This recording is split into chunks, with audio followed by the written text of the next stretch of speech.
All right, so welcome to our little philosophy discussion. We are going to be having three questions throughout this discussion. The first being problem solving and purists versus pragmatists. Second is going to be about how everything is a remix. And the third will be about copyright laws and whether they should be more strict or less strict. So stay tuned for some interesting thoughts on these three questions. So to start us off, the idea of purist versus pragmatist. Can somebody give us an explanation of what a purist is, and then somebody else give us an explanation of what a pragmatist is? So my understanding is that a purist is somebody who tries to do something in an absolute perfect way, and they see it in their mind like, I'm going to get this outcome by doing this exact thing. Whereas a pragmatics, I can't pronounce it, goes at it in a more pragmatic way where they say they might want to get some certain outcome, but they're not really sure how they're going to get there, and they're very willing to do it in different types of ways and looking at it in a more realistic terms. Going off of the difference between purist and pragmatic, there's ways to approach problem solving using a purist versus pragmatic idea. And from what we read in the Breaking Smart articles, they talked about how in software development, you can kind of use the purist view in the beginning to get your bearings on how things work, and then you can become more pragmatic as you understand finer details about like where you can make shortcuts and make innovations in order to do things quicker or to produce a product. I thought that was kind of interesting because it reminds me of the phrase like learn the rules so that you know how to break them like a pro, regarding art or regarding anything. So I think that there's kind of a mix of purist and pragmatic ways to look at problem solving, and it can totally be applied beyond software development, like in marketing, for example. Often there's so many different tactics that you can use, like email marketing or Facebook advertising, and there's like almost a list of like XYZ. If you're a marketer, you should have these things under your belt and you should know how to apply them. But I think a lot of people nowadays are like, how can I use this feature in Instagram that's a little bit different in order to get people to click more? So it's kind of like an alternative way to say, what platform can I use differently to innovate, rather than just saying, I'm a really great email marketer and kind of going like a purist way of what a marketer should be. So I find that to be pretty interesting and relevant in the way that we do business and market our ideas. I just kind of want to make a quick relation between the content. So I viewed that the purest way was like the original, out of nowhere, no one's thought of it before. And but I feel like all issues or problems to be solved, we can look at it in a purest way, but any idea or thought that you get will views, because in the 21st century, I feel like so much has been known. I'm waiting for the next random thing to come out of the sky, but all of the stuff that we create that's new is new and improved. It's different from the pre-existing model. However, everything we do is based off of pre-existing knowledge. And as knowledge grows, we have more to work with. However, my opinion is that there really isn't room for complete purist view anymore in the world. I think pragmatism, it strives for constant improvement on things and allows for more tinkering and exploration, but which I think is great. But purism in itself, it's more productive because you're starting with that predetermined goal and the predetermined direction. So I think purism is a great way to start solving a problem, but it's not a great way to end solving a problem, if that makes sense. But as like with the purist approach, you can build on it more productively, which allows you to be more pragmatic as you go along and adapt the hacker mindset as you build that foundation on what you're working on. Yeah, I definitely agree with you, Nick. You have to have like a purist mindset at first and understand what goal you're working towards and kind of set a foundation and a layout and a plan for what, like how you want to execute. And as you're executing whatever your plan was, you're going to run into things that aren't exactly the way that you planned them. And that's when you're going to have to use a pragmatic approach, and you're going to have to change and modify whatever your plans are according to whatever, whatever is keeping you from continuing. So like you said, you definitely need to start with a purist and then kind of end with the pragmatic, but it needs to be geared towards the purist goal. I think we'll see, like, as we keep going through the night, that in my opinion, like what I've gotten through the whole week is just, it takes a lot, like you guys are saying, it takes a lot of both, and it takes a perfect like mix. And I think we haven't gotten there yet, but when we get to the remix videos, I think that's what he's kind of getting at in the end, is that there's so many great things, and maybe they're not all 100% original, but that's how innovation persists, is through like not forgetting history, but not being stagnant with it either. It kind of seems that we're all kind of leaning towards like a pragmatic approach to things. I guess we could argue that we do need a mix, but just admitting that we need that mix would entail a pragmatic approach, even if you are saying you are purist at the beginning. That is a pragmatic approach. So just interesting to think about it that way. And I think, just in general, if you were going at a purist outlook, then you're truly just limiting yourself to the possibilities that you can get with a pragmatic one. So in transition, relating to what Kyle said and going off of what Kevin said, both approaches are necessary. However, pragmatic approaches are what we mostly deal with today and are what move our society forward. That relates to Everything is a Remix video. It was a 4-part video that we watched where he talked about how everything is technically a remix because it's built off of other ideas and thoughts. So I think you could look at remixing as being the pragmatic approach, and then the originals as the purist. I think the purist's fear is what he notes in the video as copying versus remixing, which gets into copyrights later. I think their fear is that if you copy something, it's not the original, or you mix things together, it's not technically the original. As they noted in the reading, they put it together as mixing plateware, china, when you're missing some, and that works for a pragmatist approach. They'll make it work together. However, it ruins the value of the overall collection of china if it doesn't match in the purist view. But just as all of us going through this entrepreneurial program right now, we kind of have to think in a pragmatic way, because that's how entrepreneurship happens. If you're just saying that I'm going to be a purist, then entrepreneurship wouldn't exist. You have to be willing to look at things in an unknown way. That's kind of what entrepreneurs know. They make unknowns known. So I think that's an interesting thought. Yeah, I think a great quote to add on to what you just said, Kevin, is Henry Ford, when he was asked about inventing a car, and he said, if I gave the people what they would have wanted, I would have given them a faster horse, which I think is a great example about the purist approach, and how pragmatism can really bring you to different solutions. Real quick, I think the whole point of this philosophy module was what Kevin and Nick were saying, coming to entrepreneurship, and it shows you how, you start with that purist mindset, but if you want to come up with something completely different, an entrepreneur, you're going to have to think outside the box, using what you know and making it into something different.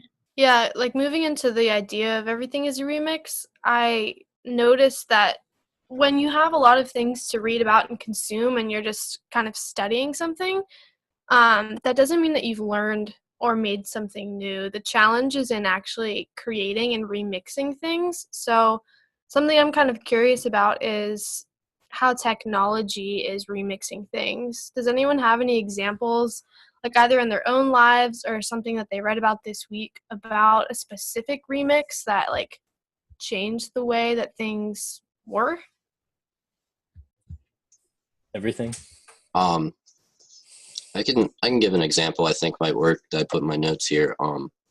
Uber, I think would be an example of a remix of the taxi industry.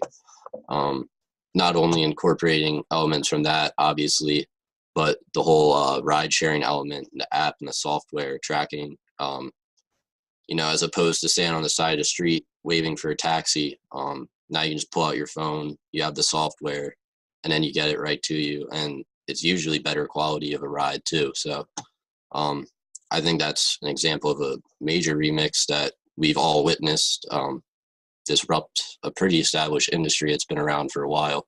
At first, like when you're watching the videos, you find it.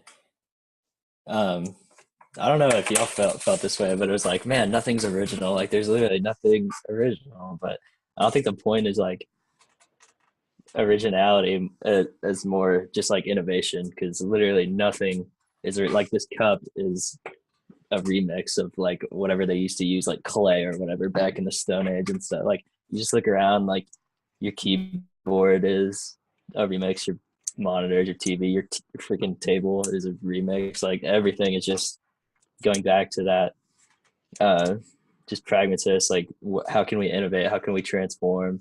And that was a major point in the few business classes that I took in college.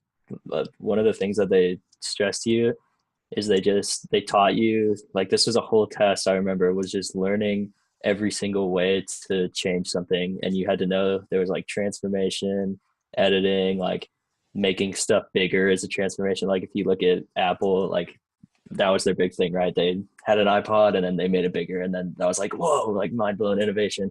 And basically they would just teach you how to look at something and figure out how to make minor changes to it, because after a while those changes become major, and then you have something that is people might think is completely brand new and totally innovative, but is actually just years and years of building and remaking. Yeah, I think it kind of relates a lot to how our society sees things as well. Like when I was studying pop art from the last module to see how history has changed the way that marketing is done, like all that Andy Warhol did was remix an original photograph or like an idea of someone's face.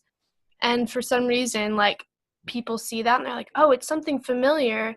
And in capitalism, a lot of times, like we see something new that we might want because it's like it's necessary for us to live, and it's necessary for us to buy like products like kitchen appliances or whatever. But for some reason we have this like desire for novelty, and I think that speaks a lot into like how marketing has changed when we just want to be entertained, or we just want something that brings us novelty to, like, I don't know, help us live happier lives or more interesting lives. And I think that like the future of marketing is going to be just a bunch of remixes of like using video and like short films to tell stories. Like that's already been done, but when they put that in a context of like Instagram and having the ability to like purchase a product when you click on a video, like that's a remix of the ways that we've told stories and sold products in the past, but now it just incorporates an application and these new technologies that we've used. So I think that's really cool, but in one sense it's a little cheesy and like not surprising to me. Like, oh, of course, now I can buy this on my social media site. And in some sense, I think there's a little bit of a downside because it inundates everything we do. I'm like, I don't always want to see an ad on Facebook or on Instagram. Like, I just want to have my like social media. So in that regard, I think the remixing of everything, like it's almost too much sometimes and it can become cheesy. So that might be something that we should look out for, or maybe there's a new kind of remix that in 20 years from now, people will be able to say like, oh, like that's so innovative, and now it like helps us to live better lives versus helps us to buy more products. So really quick, going back to what Kyle said and relating to everything, I think the definition of original has changed. It itself is a pragmatic word. Things are still original. They're just not original out of thin air like the light bulb or the internet browser. My example is Praxis. It's a startup company. It's an original idea. It's an original startup. However, it all started with the philosophical question of how to best learn different forms of higher education, and ultimately the evaluation of a person's intellect and how we go about that. So I think things can be original. They're just not original in the purest sense that they were. Just to add on to that, I think ideas can still be original even if the components are unoriginal. Like remixing something. I mean, if you go on SoundCloud, how many remixes of every single song are there? And how many of them have more than 10 plays? 90% of them never get listened to. So remixing is a skill in itself, and you still need an original idea, but you don't have to come up with every component. I mean, even if we go back to beginning of the time, back when we lived in caves, I mean, if you look at a spear, that's just a remix of a stick and a rock. It's still an original idea, but they didn't invent a stick. They didn't invent wood. They didn't invent a rock. So, I think remixing is still a skill in itself that requires original thought to get you original results. It's just built out of unoriginal components that already existed. And as more of those components become prevalent, it's easier to create more original ideas because we have more to work with. So that's just my thought on it. That kind of leads into the last question of copywriting and whether we should have more or less copywriting laws, which, Nick, it sounds like you have some thoughts about that already. We should have less because, for example, this wouldn't happen, but in the Stone Ages, if someone had all the sticks or wouldn't let you create something new using that component, then we wouldn't have an axe or the future tool. So what do you guys think about copywriting laws? Should there be more, less, or is there a nuanced answer to that question? I think it's definitely a nuanced question. I think what would be best for society as a whole would be none of those laws, because they kind of prevent innovation, and that they can't let you use the ideas or remix the ideas. But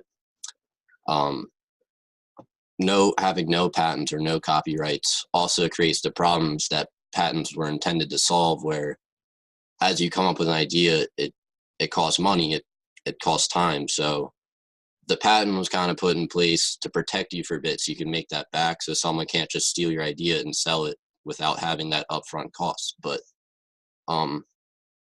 I think a good compromise would be maybe reduce the time that patents or copyrights last, because a utility patent is currently 17 to 20 years, depending on when you apply, whichever is longer. I looked up the laws, and they're kind of complicated.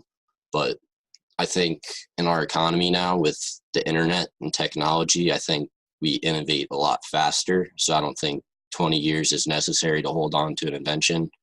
And we see that a lot in the healthcare industry. It's pretty controversial, especially looking at something like the EpiPen, where they just tweak it a little bit and repatent it. So I think there's definitely room for reform there.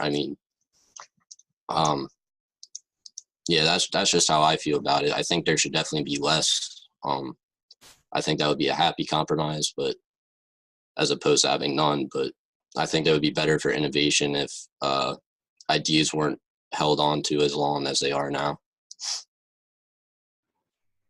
Yeah, I definitely agree that they need to be less strict for sure.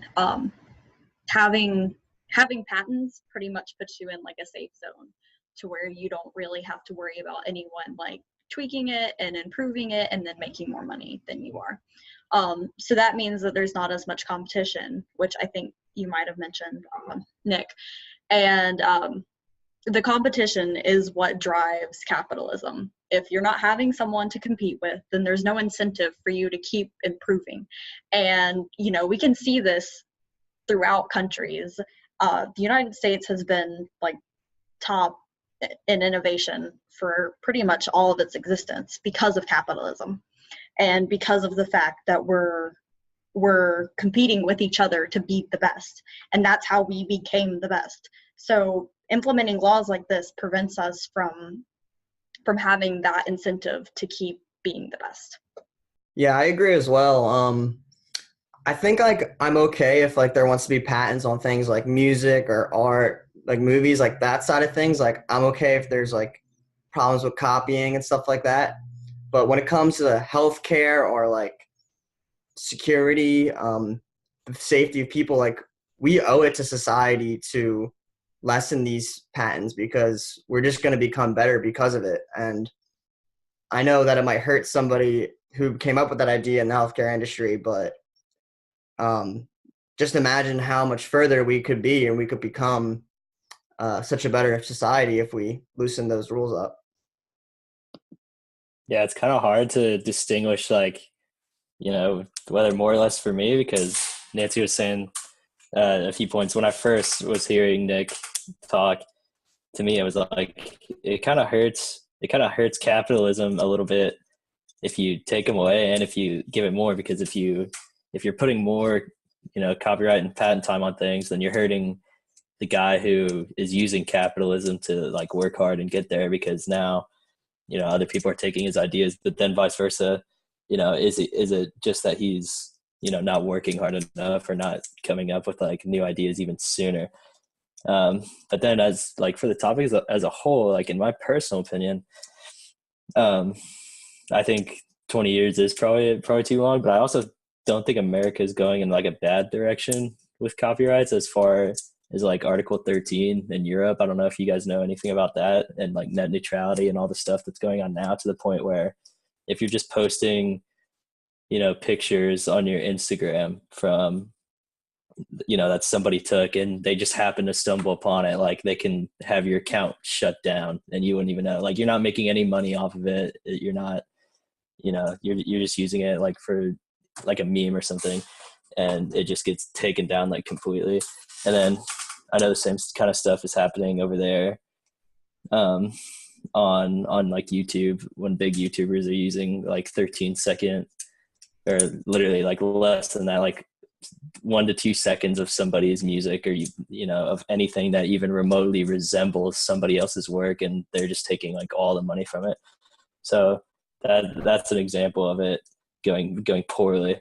Yeah, that's a really good point. And I definitely see where you're coming from. There definitely needs to be a balance between the amount of regulation, because we don't want to make it to where people are like, there's no point in innovating because somebody's just going to steal my idea in the first place. But we also don't want to put the people that are inventing in a zone where they're like, oh, I don't have to work anymore to improve this because I've got it in my safe little net. And also with YouTube, there, like you said, the 13 seconds of music. So that, and then on top of that, they're just like censoring everything. There's so much content that has been deleted off of YouTube because it violates the new like YouTube policy. I'm not sure exactly what the policy says, but I know that there is a ton of content that has been removed, including like how to use like bump stocks, I think is one of them, and just like a bunch of crazy stuff that really doesn't need to be taken off, because if you want to watch it, you should be able to watch it. I agree with that. I think it should be looser, definitely on technology and healthcare and internet innovations, stuff like that. However, when it comes to music, it's already really a fine line. But, and like the arts, it's a very fine line, because you could hear a song and be like, oh, this sounds exactly like some other song I know, but it's technically not.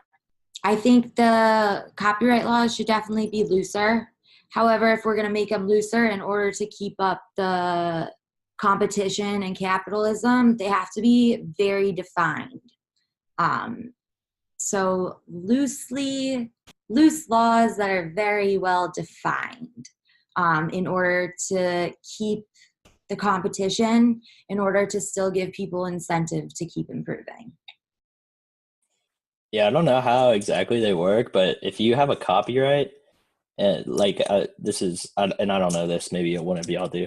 If you're wanting to like copy and innovate someone else's idea, you can ask them, right? Like they can give you permission to do that, and then if they decide to go out and sell it, it's completely okay.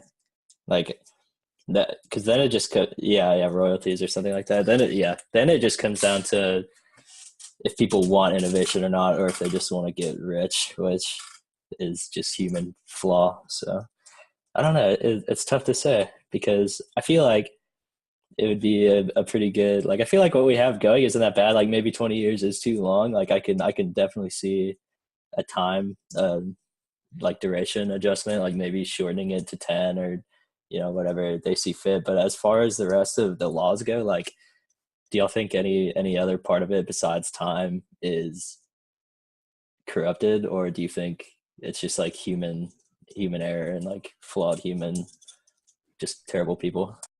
Well, I think Kate made a really good point. They need to be loose but defined. So I don't think that laws and regulations should be super strict, and I don't think most of them should exist at all. But I do think that they should be easily understood. I know Nick said earlier that he was reading through the laws and they were really complicated. And I don't remember which president, but one of the founding fathers said that we need to leave laws like simple. We need to be able to easily read them and understand them. And when the laws get so complicated that people can't understand them, that gives all of the power to the government. When people can't understand what the laws that are being invoked on them are saying, there's no way for them to fight them, right? We can't fight a government that we don't understand. So I think that that's something that needs to be said. Well said. I definitely agree with that. I think one little thing I would mention is, say you have a company that's like creating and innovating, but there's patents within the company, so they keep the innovation like in a small like space. I think that's where a patent could be useful, because maybe there's like a dedicated few individuals who have the resources and the money to make something for a company. Say like there's a government contractor, they have to make some like super special machine for them. Then I think in that case patents would be a good idea, because maybe this technology is like dangerous or just needs some boundaries on it. Then that's where I think patents could be useful, and would kind of inhibit the money making people from just taking whatever they want and like remixing it in a way that's not the most beneficial for society. So I think that's one way. I mean, ultimately, what's everyone's purpose is to make money. So I feel like just saying like money making people isn't really like specific enough. It needs to be more explicit than just like money making people, because that's why people are in business. That's true. And you could say the contractors are out to make money too, but there's definitely like interests that intertwine, like someone who's trying to make money in order to create something versus someone who's trying to make money just to sell the most of something. There's different results. You either get something kind of crappy and that's all over the place, or you get something that's more refined and had time to develop, like under a patent, for example. But I think that the market would be able to like distinguish that, right? Like if it's underdeveloped and not good enough, then people will just buy the one that is good enough, and then the other person will go out of business. Perhaps. But I think there's something to be said for like some more time and like deeper thinking and developing product development within like one set time period with certain people who are like reiterating it. But yeah, there's definitely like open source software and things that have like just blossomed and become the most amazing product because many minds have been like changing it and seeing where it can be made better. So definitely nuance to that, but I agree. Yeah, so this has been a really great conversation. Thank you guys for offering your insights. We should do this more often. Yeah, so see you all next time. Thank you. Good talking to you guys. Bye. Yes.